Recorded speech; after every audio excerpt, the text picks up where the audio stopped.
कहानी नीलम और विकास की है। नीलम अपनी शादी के 1.5 महीने बाद ही विधवा हो जाती है और उसके जीवन में अचानक ही पतझड़ आ गया था। नीलम को ऐसा लगता था जैसे वो संसार की सबसे बदनसीब औरत है। उसकी आंखों के आगे उसका अंधेरे जैसा भविष्य हमेशा घूमता रहता था। नीलम के घर में सिर्फ उसकी बूढ़ी माँ थी और नीलम के पति के गुजरने के बाद नीलम के पिता भी इस दुहक में गुजर जाते हैं। एक बड़ा भाई था लेकिन वो तो सबसे मुंह मोड़कर अपनी पत्नी को लेकर कहीं और रहने चला जाता है। इसलिए अब नीलम को लगता था कि जिंदगी में कभी खुशी उसके दरवाजे पर दस्तक नहीं देगी। इधर विकास की बात करते हैं। विकास की शादी 2 साल तक तो अच्छी चल रही थी, लेकिन फिर उसकी पत्नी का किसी और के साथ चक्कर चलने लगा और वो उस दूसरे आदमी के साथ खुले आम अय्याशी करने लगी। फिर कुछ ही दिनों में उसने विकास को तलाक देकर दूसरे आदमी से शादी कर ली। विकास अपनी पत्नी से बहुत प्यार करता था, लेकिन तलाक होने के बाद वो अपनी पत्नी के बिना बिल्कुल ही अकेला सा हो गया और अपनी सुनसान वीरान जिंदगी अकेला ही काटने लगा। वो नहीं जानता था कि अब उसका भविष्य कैसा होगा, कभी वो फिर किसी से शादी कर पाएगा या नहीं। तभी एक दिन नीलम और विकास दोनों ही किसी की शादी की सालगिरह में जाते हैं। नीलम की एक सहेली विकास को जानती थी और उसी ने ही उन दोनों को मिलवाया। विकास से मिलकर नीलम को अच्छा नहीं लगा, क्योंकि विकास अपनी पत्नी के बारे में नेगेटिव बातें कर रहा था और ये सुनकर नीलम को विकास पर गुस्सा आ रहा था कि वो औरत के बारे इतना गलत कैसे बोल सकता है। लेकिन बाद में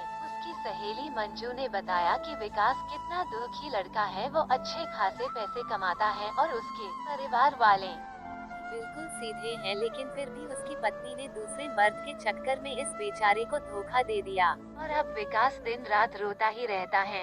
ये सुनकर नीलम का दिल भर आया। वो मन में सोचने लगी कि एक शरीफ लड़के को मैं बिना मतलब ही बुरा समझ रही थी। तो उसी दिन से नीलम के मन में विकास के लिए एक प्रेम से जाग गया। तभी कुछ ही दिनों बाद नीलम ने अपनी सहेली मंजू से कहा कि मंजू, मैं पता नहीं क्यों विकास को चाहने लगी हूँ और मैं उसे पसंद भी करती हूँ। अगर मंजू तू कुछ भी बिल्कुल सीधे है, लेकिन फिर भी उसकी पत्नी ने दूसरे मर्द के चक्कर में इस बेचारे को धोखा दे दिया और अब विकास दिन रात रोता ही रहता है। ये सुनकर नीलम का दिल भर आया। वो मन में सोचने लगी कि एक शरीफ लड़के को मैं बिना मतलब ही बुरा समझ रही थी। तो उसी दिन से नीलम के मन में विकास के लिए एक प्रेम से जाग गया। तभी कुछ ही दिनों बाद नीलम ने अपनी सहेली मंजू से कहा कि मंजू, मैं पता नहीं क्यों विकास को चाहने लगी हूँ और मैं उसे पसंद भी करती हूँ। अगर मंजू तू कुछ उपाय करके मेरी दोस्ती विकास से करवा दे तो शायद मेरी जिंदगी संवर जाएगी। तो मंजू ने कहा कि ठीक है, तू कहती है तो मैं किसी बहाने से विकास को अपने घर बुलाती हूँ। मैं उसे तेरी सारी कहानी पहले ही बता दूंगी, फिर तू भी आ जाना।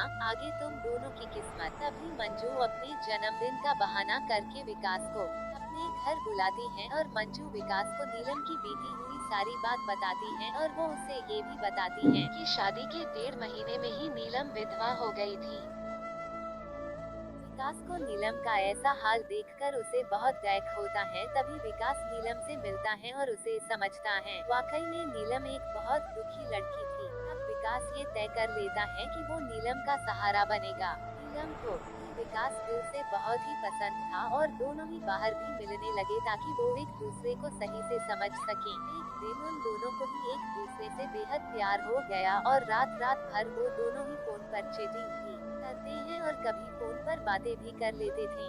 विकास बहुत ही रोमांटिक लड़का था। वह अपनी बातों से नीलम का दी। विकास को नीलम का ऐसा हाल देखकर नीलम को भी विकास के मुंह से अपनी तारीफ सुनना बहुत ही अच्छा लगता था। दोनों ही हर रविवार को मिलते थे, पार्क में घूमने जाते थे और कभी कभी रात को होटल में डिनर करने भी चले जाते थे। तभी एक दिन नीलम विकास को अपने साथ अपने घर ले गई और उसे अपनी माँ से मिलवाया। विकास ने जब नीलम की माँ के पाँव छुए तो नीलम की माँ रोने लगी और विकास का हाथ पकड़कर कहने लगी कि बेटा, मेरी बेटी का सहारा जरूर बनना और उसका साथ कभी भी मत छोड़ना। मेरे सिवा इसका कोई भी नहीं। अब मेरा भी कोई पता नहीं कब उस भगवान का बुलावा आ जाए। अगर मैं मर गई तो मेरी जवान लड़की का क्या होगा। ये सुनकर विकास की भी आंखों में आंसू आ गए और नीलम भी खूब रोने लगी। तभी विकास ने कहा कि मां जी, आप बिल्कुल चिंता न करें। नीलम का मैं मरते दम तक साथ नहीं छोड़ूंगा और आपको भी कुछ नहीं होगा और आपकी बेटी का मैं जिंदगी भर ही ख्याल रखूंगा। ये सुनकर नीलम की माँ और नीलम को बहुत ही अच्छा लगा और नीलम विकास का हाथ अपने गालों पर लगाकर रोती है। तभी एक दिन दोनों ही पार्क में बैठे थे तो नीलम ने कहा कि विकास, तुम अपने घर वालों से मुझको कब मिलवाओगे? विकास में बात टाल दी और उससे प्यार भरी बातें करने लगा और कहा, नीलम मैं तुम्हारे बिल्कुल नजदीक आना चाहता हूँ, बोलो तुम मुझे अपने करीब कब आने दोगी? लेकिन नीलम विकास को अपने करीब आने से मना करती है, मगर फिर भी थोड़ा बहुत वो दोनों प्यार कर ही लेते हैं। तभी नीलम की सहेली मंजू ने नीलम के कान भरना शुरू कर दिए। उसने कहा कि नीलम लड़कों पर इतना जल्दी भरोसा नहीं करती, तो सीधी साधी है। विकास को अपनी माँ से भी मिला दी, लेकिन विकास ने तुझे किसी से मिलवाया, कहीं ऐसा न हो कि वो तुझे इस्तेमाल करके न छोड़ दे। ये सुनकर नीलम के कान खड़े हो गए और वह सोचने लगी कि कहीं विकास मुझे धोखा तो नहीं दे रहा। उधर विकास ये सोच रहा था कि मैं नीलम को अपने घर कैसे लेकर आऊं। मेरा घर बिल्कुल छोटा सा है और मैं उसे अभी नहीं बताऊंगा कि उसके लिए मैंने एक घर बुक कर लिया है और 50,000 जमा भी करवा दिए हैं और बाकी की मैं बैंक से किश्त बनवा दूंगा। एक महीने बाद विकास का जन्मदिन था। विकास ने सोचा मेरे जन्मदिन पर ही नीलम को सरप्राइज दूंगा और तभी नीलम और उसकी माँ को भी घर बुला लूंगा। उसी दिन नीलम से शादी की सारी बात करके उसे सगाई की रिंग भी पहना दूंगा, क्योंकि नीलम के परिवार में और कोई नहीं है, इसलिए सारा कार्यक्रम नीलम और उसकी माँ के सामने ही हो जाएगा। अगले दिन नीलम विकास को फोन करती है और गुस्से में कहती है कि तुम अपने घर वालों से मुझे कब मिलवाओगे? विकास फिर से बात को टालते हुए बात को पलट देता है। अब नीलम का शक और भी बढ़ जाता है। तभी नीलम विकास से कहती है, तुम्हारे बैंक में कितने पैसे हैं? मुझे अपना बैंक बैलेंस दिखाओ। लेकिन विकास ने बैंक बैलेंस दिखाने की बात भी टाल दी, क्योंकि सभी पैसे उसने मकान के ब्याने में दे दिए थे और उसके अकाउंट में यही कोई 8 से 10,000 ही पड़े थे। नीलम का शक अब बढ़ता ही जा रहा था और वो ये सोच लेती है कि विकास वाकई में मेरा इस्तेमाल कर रहा है और वो मुझसे शादी भी नहीं करेगा। इसलिए नीलम विकास का फोन तक उठाना बंद कर देती है। इधर विकास एंगेजमेंट की सारी तैयारी कर चुका था। बातों ही बातों में उसने नीलम की अंगूठी का भी नाप ले लिया था और नीलम को इसका पता भी नहीं चला था। विकास ने नीलम की तरफ से खुद की भी अंगूठी बनवा ली थी, ताकि नीलम की माँ का कोई भी खर्चा न हो सके। विकास ने किसी से थोड़ा कर्जा लेकर नीलम के लिए साड़ी और उसका सारा सामान खरीद लिया था और उसकी माँ के लिए भी एक सुंदर साड़ी खरीद ली। अब विकास ने सबको ये कह दिया कि मेरे जन्मदिन वाली रात को मेरी सगाई नीलम से है और उसके घर में भी उसने सबको बता दिया था। सारी तैयारी हो चुकी थी। तभी एक दिन विकास ने नीलम को 3 बार कॉल किया, मगर नीलम ने उसका फोन गुस्से में उठाया और कहा कि क्या बात है, जल्दी कहो। तो विकास ने कहा, कल शाम को 5 बजे तुम और तुम्हारी माँ को मैं लेने आ रहा हूँ। तो नीलम ने कहा कि मुझे कहीं भी नहीं जाना। विकास ने कहा कि नीलम, कल मेरा जन्मदिन है। विकास ये बताया, लेकिन फिर भी नीलम ने विकास को जन्मदिन की बधाई नहीं दी। तभी नीलम ने सोचा कि जन्मदिन में चली जाती हूँ, इससे विकास का पर्दाफाश भी हो जाएगा। अगली शाम नीलम और उसकी माँ तैयार हो जाती है और अनिल की गाड़ी में बैठकर उसके साथ चली जाती है।